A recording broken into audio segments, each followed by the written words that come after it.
દરેક પશુપાલક મિત્ર કે જે સુમુ ડેરીનો સભ્ય છે એમણે જાગૃત થવાની જરૂર છે, સમજવાની જરૂર છે અને પોતે પ્રશ્ન કરવાની જરૂર છે કે તેઓ જે મહેનત કરી રહ્યા છે પોતાના પશુઓ પાછળ સવારે ઉઠીને સાંજના રાતના સુધી, તો ખરેખર એ મહેનતના પૈસા એમને મળે છે કે પછી એમને એમનો હક નથી મળતો.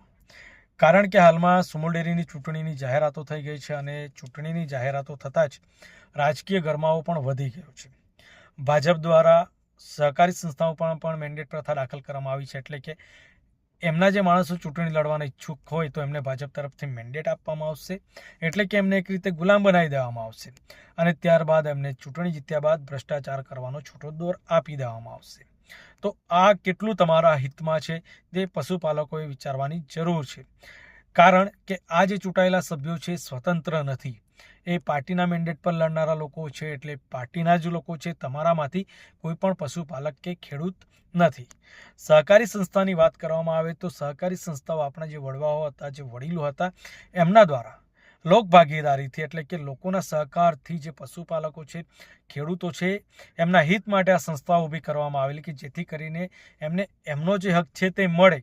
પરંતુ ક્યાંક ને ક્યાંક આ સહકારી સંસ્થાઓમાં પણ રાજનીતિનો પ્રવેશ થતાની સાથે જે આ સંસ્થાઓ છે એ સંસ્થાઓ લૂંટવાનું કામ ચાલુ થઈ ગયું છે.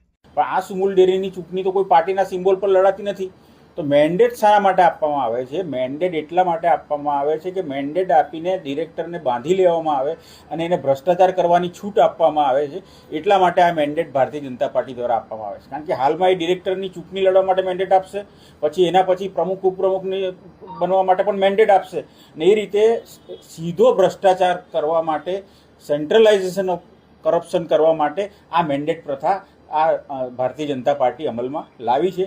એનો અમે વિરોધ કરીએ છીએ. આ સમગ્ર બાબતની તપાસનો રિપોર્ટ આજે પણ માનનીય મુખ્યમંત્રી શ્રી, સહકાર મંત્રી અને સહકાર વિભાગના ટેબલ પર પડેલો છે.